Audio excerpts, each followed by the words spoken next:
তেওঁলোকৰ মুখত হাঁহি খিকিন্দালি, কিন্তু অসমবাসী আৰু অসমবাসীৰ হিয়াৰ আমঠু ব্যক্তিজনৰ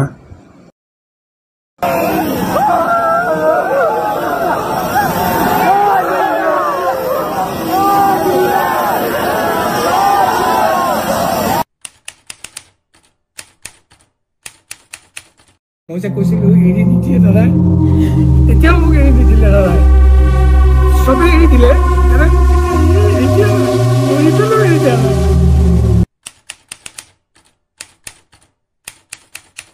নমস্কাৰ শ্ৰদ্ধেয় ৰাইজ, কেইটামান কথা ৰাইজৰ আগত মুকলি কৰি দিয়াৰ কাৰণে কথাটো কোৱাৰ কাৰণে আহিলোঁ।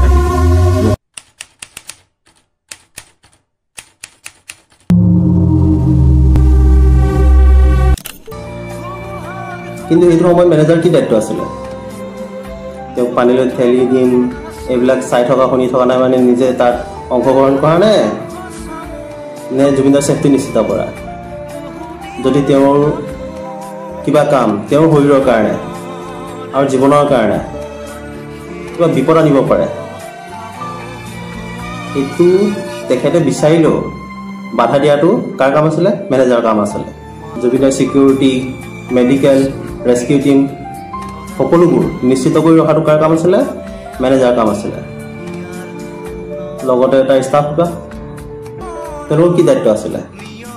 জুবিনদাৰ চাইল্ড ৰুটিন চেক কৰি থকা, ৰেষ্ট মনিটৰ কৰা, ইকুইপমেণ্ট ছেফটি নিশ্চিত কৰা, লগত আৰু অৰ্গেনাইজেশ্যনৰ কাম সেইবিলাকতো আছেই। তেওঁলোকৰতো একেটাই দায়িত্ব আছিলে, কোনো কাম আৰম্ভ কৰাৰ আগতে সাম্ভাৱ্য বিপদসমূহ পৰ্যালোচনা কৰা আৰু সেই কাম কৰিব লাগে নে নালাগে নিশ্চিত কৰা।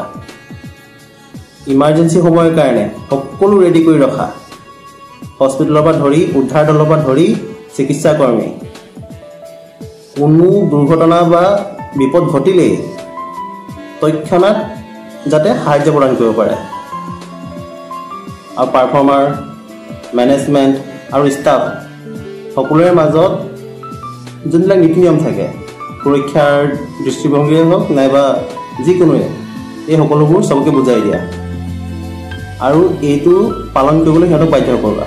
এইটো কাম হ'ল অৰ্গেনাইজেশ্যন। কিন্তু আমি কি দেখিলোঁ? আমিতো এনেকুৱাতো একো দেখা নাই। এই সকলোবোৰ দায়িত্ব পালন কৰিছে নিচিনা আমাৰ লগা নাই।